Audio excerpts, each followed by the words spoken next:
I remember looking at my calendar one day and realizing I'm working like nonstop. I was so busy and that I had plenty of activity, but very little leverage. My business was running my life. I needed to build systems in place, not work harder, like work smarter. At just 12 years old, today's guest was already acting as a professional bridge between two different worlds, helping her parents navigate the high-stakes purchase of their first home. Decades later, she hit a common wall where her own success became a cage, leaving her working harder without actually making more progress or finding balance. Instead of succumbing to burnout, she made a strategic pivot that allowed her to own a specific market niche so effectively that she now ranks as the #1 search result in the country for her specialty. By building a network that empowers others to do the work for her, she scaled her volume to $30 million a year while finally finding the time to enjoy the life she worked so hard to build. Welcome to today's episode of Your Business Growth Podcast. I'm your host, Jeremy Shapiro, author of Your Business Growth Playbook. And my guest today is Maria Gallucci. Maria, welcome to the show. Hi, thank you so much for having me. I'm so excited for our conversation because you've really dialed in such an amazing niche and have a great story tied to that. But let's go back sort of in time a bit. What was it like when you were helping your parents to buy their first home as just a kid at 12 years old? I think for me, it didn't feel unusual at the time because I was always interpreting for them. And so for me, I just thought I was going to the next closing that they were doing on their first house. So when I got there and I noticed that my parents were struggling with the paperwork and they didn't know what they were signing, and I was only 12 at the time, so I really didn't know what the paperwork meant either. And so for me, it made me feel like they were like left out. So me jumping in to help them interpret the paperwork, you can tell that they just wanted to understand what was going on. And that for me, I always felt like I was never going to let anybody feel like my parents did at that time. And you then parlayed that experience and got into a career in real estate. Were you like most new agents and looking to work with buyers or sellers or anyone with a pulse just to be involved in a transaction, or sort of what was your start into the world of real estate from there? I think for me, so I'm a teen mom, and so I needed a job right away, and I had already had that experience helping my parents. And so for me, I've always loved showing houses and selling that aspect of it. So when I jumped into it, I was just trying to get anything at the time because you want buyers, sellers, like anything, anybody with a pulse, any human. And so for me, I just jumped right into it and it just took off from there. And I've been in it for 35 years now. Wow. So you had some of that momentum early on of seeing some success. What did that feel like getting that first transaction, next transaction, and starting to get that flywheel of business going in real estate?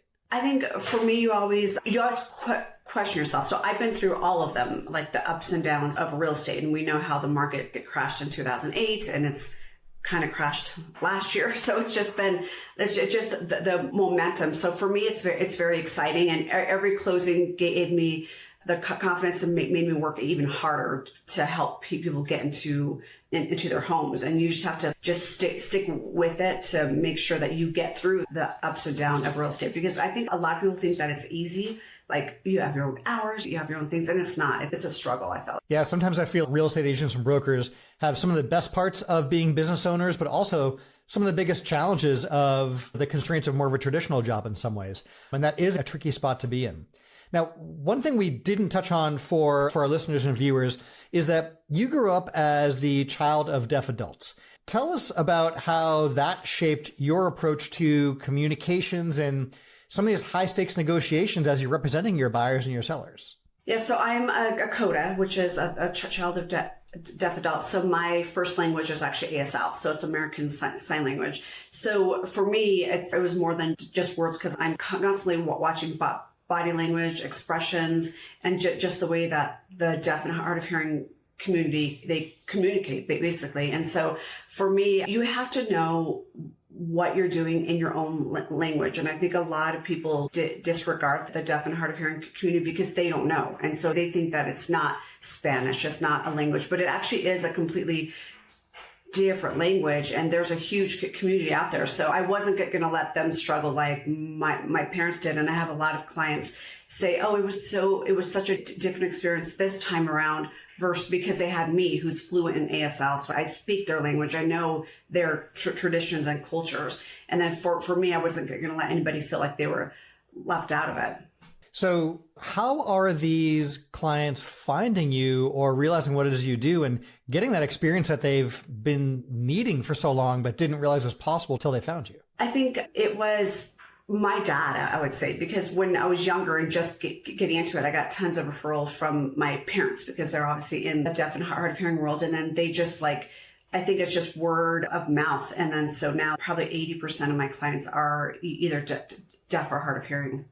Now, when you became in this unique position of not just finding a really beautiful and wonderful and rewarding niche, but also being in a place of like a trusted advisor for the community, did that end up in any way like sort of boxing you in or limiting some of your growth by being so dialed into your niche?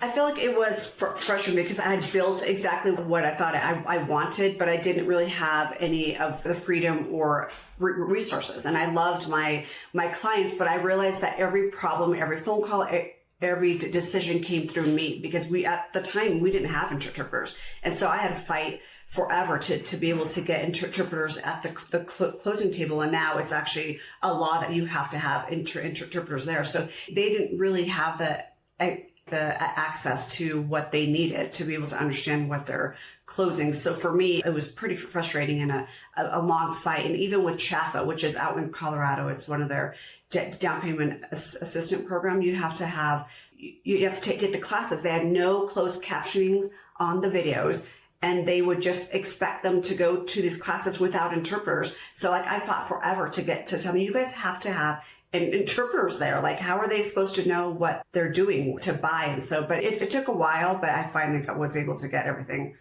to go through that. So the barriers for the buyers and sellers were so high. And then you're stepping in to help bridge that gap, but you're taking on that burden of all parts of this, not just traditional real estate transaction, but also the interpretation piece as well.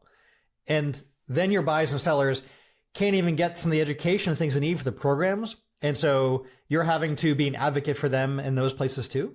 Yeah, exactly. And it took, even now, Pete, like I'll have title companies fight saying that, oh no, we're not paying for the interpreter. I'm like, no, you have to. It's an ADA law now. You guys have to. Back then it wasn't, but now it is. So I would always have to advocate for them and fight for them to get the accessibility that they needed.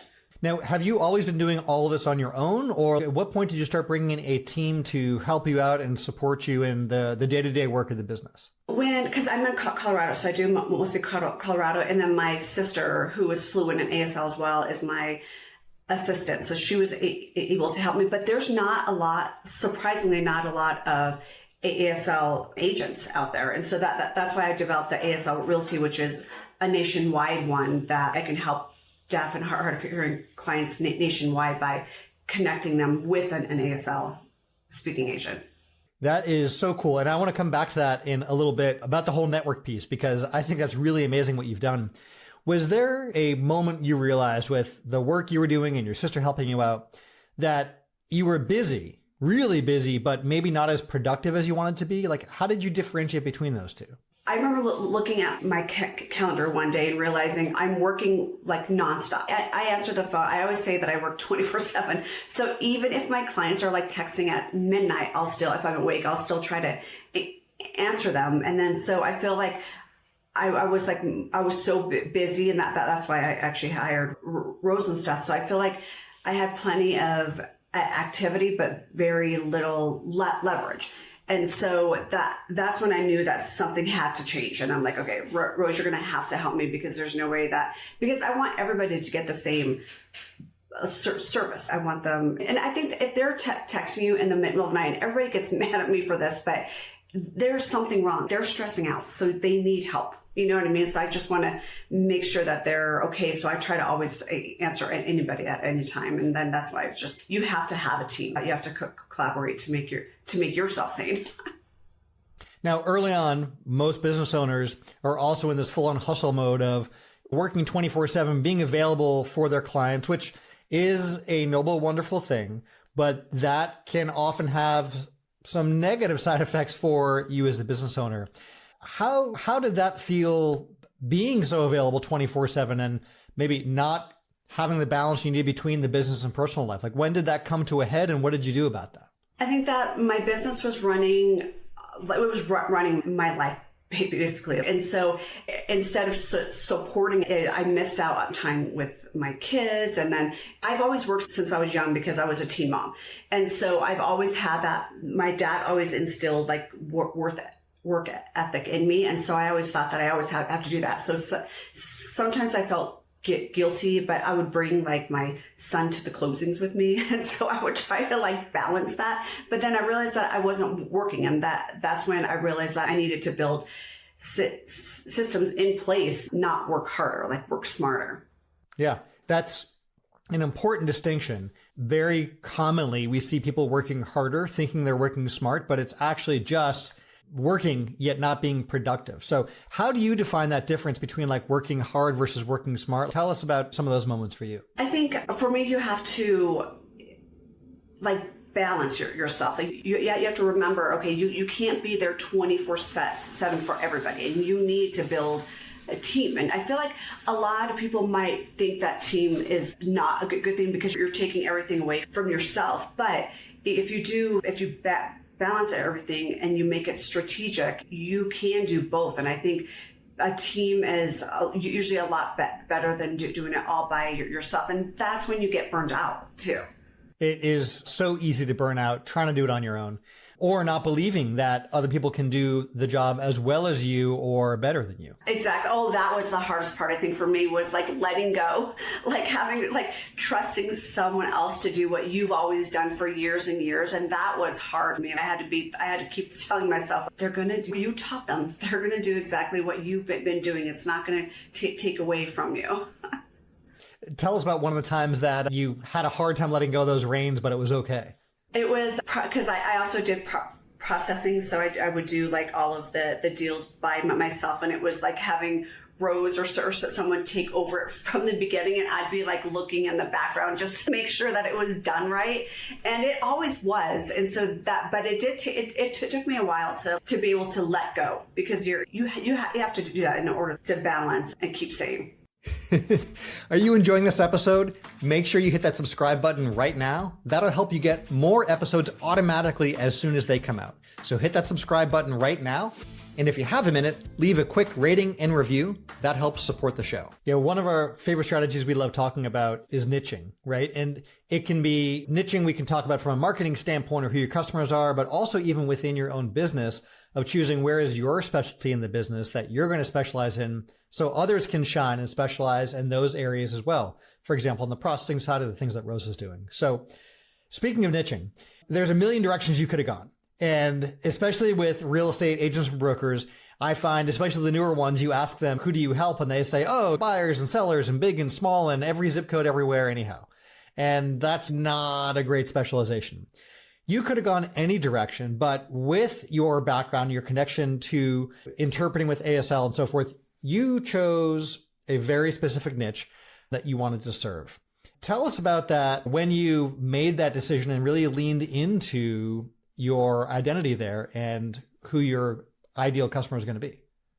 I think for me, I didn't want to just generate leads. So I wanted to change the conversation. And I felt like even with my book, it opened doors to advertising that I never could understand. And I feel like I was trying to help people understand the process of it. And so for me, because ASL was my first language, I was always comfortable like talking in ASL because I've stuttered my entire life, but I don't stutter in ASL.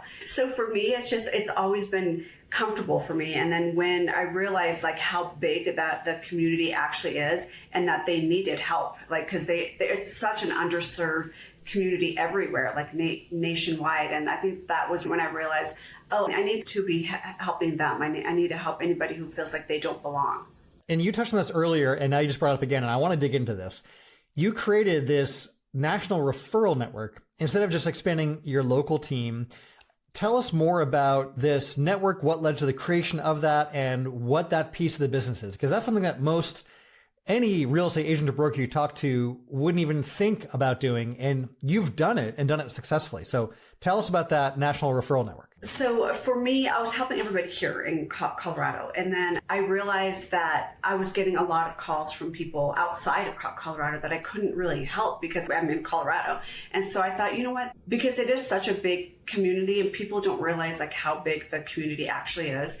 And so, and just in Denver alone, just the metro is over 300,000. So you can imagine there's millions nationwide. And I kept getting phone calls and, hey, can you help me? And I couldn't help them. I'm like, you know what? I'm just going to develop this referral network to help people like that are not in Colorado. Yeah. And there's sometimes the idea of in business, you can have a corporate expansion, you can have franchises, you can license. There's all these different models. One of them being getting the lead and then handing that lead off to someone else and doing the lead generation side. In specialization, I just want to highlight for our listeners that you took specialization and used that for the lead generation and then built a business around effectively reselling those leads to specialist agents around the country. And you wouldn't know that. I wouldn't have known. And you meet so many of the different agents nationwide. And if they have someone in Colorado, they'll refer it to me. So it's like a huge back and forth referral service that nobody would even have known. And I feel like a lot of people think that it's always about competition and everything. It's not. If you collaborate and you work together, everybody can get to the same goal. And I think that's very important. Yeah, there's a term I love, co-opetition. Yeah, exactly. Oh, I like that one. They do something similar to what you're doing, but there's so much opportunity to expand that pie, especially when you have the niche like you do. So one of the things I love to ask my guests about is lead generation. You've touched on referrals and having other agents and people refer clients to you, but you also have a book, you've used speaking engagements, and you've been filling your funnel that way. Tell us about some of the strategies you've used to increase that visibility through your booking and speaking engagements. I think that the book opens doors to advertising that nothing could. And I feel like it teaches people who I am before actually getting to know me. And speaking engagements and podcasts let me educate and help people about communication. And so I think that for me, it was about about spreading awareness with being inclusive with the deaf and hard of hearing people, because I feel like people just don't try. And so they think, oh, they're deaf, so we're not even going to bother talking to them. And so for me, the business naturally follows because people could connect with being your authentic self. And I feel like that's what the book and the speaking engagements helps, just to spread awareness of that. Yeah, and I want to highlight for listeners too, something brilliant you've done there is that when you do have this niche and specialization, that gives you something to write about, something to talk about. You're easier to refer business to. When you are generic, I serve and help everyone, there's not a great book topic or speaking topic or reason to refer business to you if you're just a commodity. So again, a huge kudos on that hyper specialization. That's something you've been able to do so much with in the form of the book, speaking engagements, and so forth. And I love that angle you've taken. So how have you found the expansion side from the referral network and your team and all helping your clients out in terms of making sure that level of service is where you want it to be? For many business owners looking at expanding, there's always that concern of like, how do I maintain quality and level of service and make sure that the clients are taken care of? And you've done that. So what do you do to set that bar for quality of care and to make sure that these clients and referrals are all being taken care of? I think learn to let go, which was like my thing. I think that every entrepreneur struggles with believing that nobody can do it as well as they can. And so, and that was like I was saying before, that was one of my hardest struggles, was to learn to let go. And I had to shift from expecting people to be me or whatever and helping them become the best version of themselves while maintaining the same level of service. Yeah, that's, I think, a challenge for some business owners is that letting go. But on the other end of the spectrum is not just abdicating and saying, well, I'm sure it'll be fine. That's careless, but actually delegating with some of those guardrails and good definitions in place. So, okay, We were talking about lead generation, and these days we've gone beyond just being fun on search engines. Now it comes down to how are you having AI send you leads and recommend you and know you're the specialist. And you have done something really cool, which is you've gotten not only top search engine rankings, you've gotten top rankings on AI platforms for your specialty as well. Tell us about what went into that and how that's been beneficial for you. My assistant actually was the one who told me that, because he was looking for an ASL speaking agent in another state, and I popped up.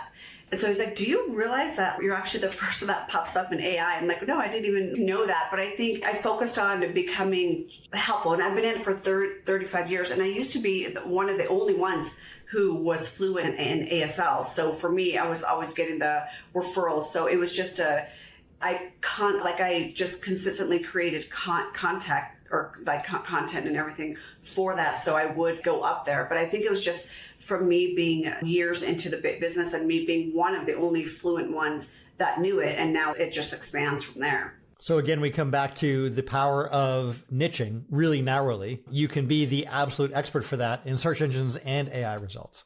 That's excellent. Has your team done anything to maintain that, or you just keep on doing what you're doing and you've maintained the rankings? I've just kept on what I was doing, and then I developed like a YouTube channels for the ASL, and I had some of my clients do like testimonials in sign language, and so that like reaches out to people as well. I think that if you just consistently put yourself out there, like on social media and the internet, that's where everybody looks for anything. That's great. Really good job with that. Now, within the real estate space, there have been some changes over the past number of years. We don't have to get into all the details of it, but at a high level, you want to recap for us what changed in the industry and regarding commissions and disclosures and all that, and how you as a business have navigated that? So for me, I've always believed that if you know your value and communicate it well, even with market changes, and we know we're going through another, like the market shifting with it, the interest rates and everything, I feel like that instead of it being obstacles, it benefits you. And so for us in Colorado, we were different because we already did disclose always. And so we're always a very disclosed. We were one of the few states who already used all of those disclosures that now are implemented. And so I think that I feel like if you always communicate with your buyers and sellers, there should be no misunderstandings. And I feel like the misunderstanding comes when you're trying to either hide something or not communicate it well. And I think the interesting thing there is in your business, these are some of these factors that are outside of your control, but all of us in our businesses have factors that we simply have no say or control in that happen. But what does matter is what we do and how we proactively prepare for that or react to it or change that challenge to an opportunity. And you've done that really well, whereas I think other folks may not have reacted the same way or may have done nothing. So how we react to these situations is really important. I agree, especially when real estate always will have ups and downs, like always. I mean, we've gone through so many different market shifts and crashes, and I think that a lot of people just either give up and they're like, oh, well, I'm not going to stick in there. But I even thought to myself when the market was crashing again in 2023 and 2024, I don't know if I would even be able to do anything else because I've always been in real estate. It's always been my life, especially since I was 12. And so for me, I'm like, I don't even know if I would want to do anything else. Well, it's easy to be a fair weather real estate agent or mortgage broker or any of these trades when the industry has so much business, right? But when it's more challenging. Yeah, exactly. Everybody wanted to be an agent in 2020, like, 'cause that's when the market was like going insane. But it's the ones that actually stick with it and go through it. And you always, to me, I feel like you really need a full-time agent because they know the markets, they know the shifts of everything. And you can't really help or guide anybody through it unless you've been through it your own self. Yeah. Well, that's just it. If you're also still able to be in business when rates are high or regulations are tight or no one's buying or no one's selling or whatever's going on, that's when you know you've got a real business because you can ride those waves and you've been through that. And you also, to your point, are able to differentiate from the part-time agent who is doing something else full-time but sells a house every year or so. It's maybe not the person you want to work with. It makes it a little bit different. And we lost so many agents after Well, 2008, we lost a bunch of mortgage brokers because I have my mortgage license as well, but I do that just to keep it, just so I know what the customer is doing. Because, you know what I mean? Because sometimes they'll go to you to ask for financial advice too. And that's why I've always had that as well. But we lost so many mortgage brokers during that crash. And then even after the 2020 craze and what happened in 23 to now, we lost agents too. But I think you just have to ride the wave, especially if you really want to be an agent or a mortgage broker. You have to go through the bads, the ups and downs. Yeah, and you have. So coming out of that, you have grown the business and continued to scale in a great way. And it's gone from being a solopreneur getting started in this to bringing on your sister to other agents to referral network to bigger. How has that growth changed your view on scalability or how or why to scale a business? I think that numbers you're always proud of, but I think what I'm most proud of is I built something and I'm building something that isn't completely dependent on me. And so I do have my team members help, and we all collaborate with us, with each other, and we always help each other. And then for me, I think that's the real growth is having the collaboration with the team. That's awesome. And with that scale as well, you've looked at things outside the business. For many people, their business is their job. That's the employment, and that's where they generate all their income. You've done something that I think the fewer savvier business owners have really understood, which is starting to invest outside the business and leveraging some of your expertise and career.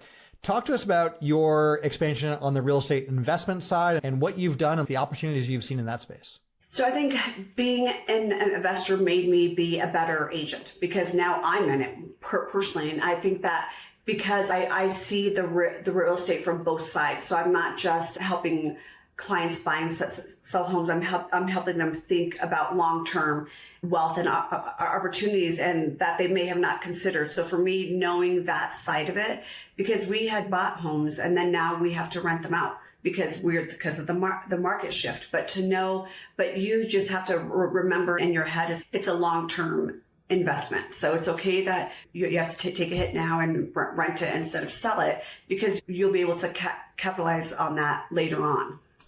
But it does take a mind shift to do that because you're like, oh, what am I doing now?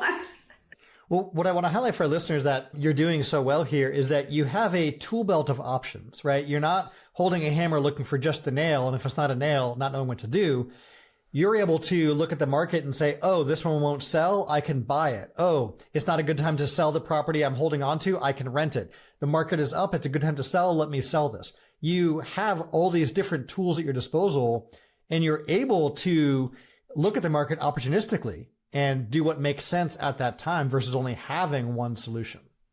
Exactly. And I feel like people and I've been that as well. Is it going to sell right now? They want to sell it right now. But if the opportunity is not there, just rent it and just hold on to it. And then you can sell later. So what I've been doing lately, because the market has shifted in Colorado, I've been putting it on for market and rent. And so whichever comes first is what's going to happen. Nice. And again, you can pursue multiple options and the one that makes the most sense will come through. So that's great. So now that you have this business that is able to generate income, whether you are there at a closing table or not, and you have these other sources of revenue and things you're doing in the real estate space, which are so cool, that model has let you put some time and focus towards your advocacy work and your writing and all. Tell us what's happening in that side of your life on advocacy and writing. I think building a more substantial business gave me the freedom to write and to speak and to serve on the non-profit boards and to be a huge advocate for that community. And I think that's the part that fills my heart because it was something I've always wanted to do. And it's something that I'm able to because I do have the freedom of having a team and being able to build it up. So on the writing side, tell us more about your book, Raised in Silence. So Raised and Silent isn't just about my story. It's really about communication and human connection. And so, yes, there's stories in there of me growing up as a CODA and growing up with deaf parents, but readers often tell me, even if they're not connected to the deaf and hard of hearing community, oh, I've never put myself in that perspective. Like they didn't know, like I never even thought, like I would have never thought that perspective if I hadn't read your book. So it's not just about the deaf and hard of hearing community. It's about how we can be better at connecting with people and communicating. So for a business owner or an agent who is worried about specializing, like you've done so well, what advice would you have for them to maybe get over that concern or make the jump into dialing in their specialization? I think don't be afraid to become known for something, because I feel like we don't try because we're afraid. And so I think that, and you don't have to be perfect, but that's why my motto's always been just try, because if you just try, it can change their entire day. And you don't have to, I think that when you're trying to appeal to everyone, you become forgetful. And so for me, when you're known for solving a specific problem, like getting an interpreter for their sales meeting or things like that, people remember you and they'll refer you and say, oh, my boss is great. Because even with my mom, like she loves her boss at where she works because they make her feel included, and they'll bring an interpreter. They'll bring that. So I think that for me, niching down actually opens more doors for me. And I think that can open up a lot of doors for everybody. Yeah. Speaking of opening doors, you've touched on how you've helped to bridge this gap and how now some of your advocacy work and laws have helped to close some of those gaps more. But for business owners who do want to be more accessible to the deaf and hard of hearing community, what are some easy things that they can do today to start bridging that gap? And what are some of the longer term ones that might take some more time or effort, but they should roadmap or consider doing? I think that I would build systems much sooner. I've always believed that I had to do everything by myself. I had to get the interpreters, and looking back, I would have invested in people and letting the business leaders know sooner to get an interpreter there.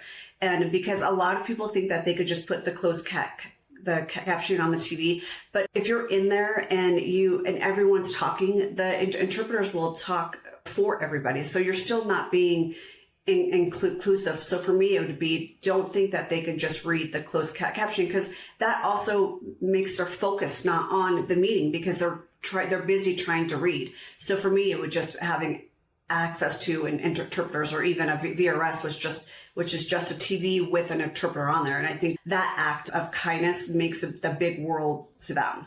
That's excellent advice. I think a lot of business owners can use that for these days, not just the in-person meetings, but also the virtual as well.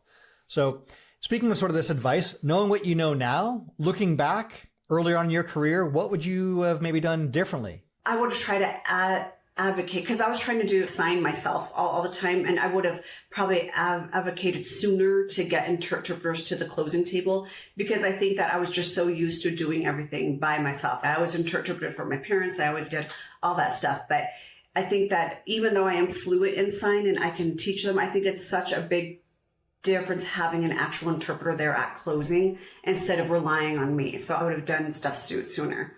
Nice. And on that topic of lessons learned, metrics are always the thing we love talking about. What are some of the key performance indicators or KPIs that you look at in your business to make sure you're on track, or that your national referral network is doing things the way you like? What do you dashboard and look at every day in your business? So I have a spreadsheet. So I have everything in there, so I know where I am.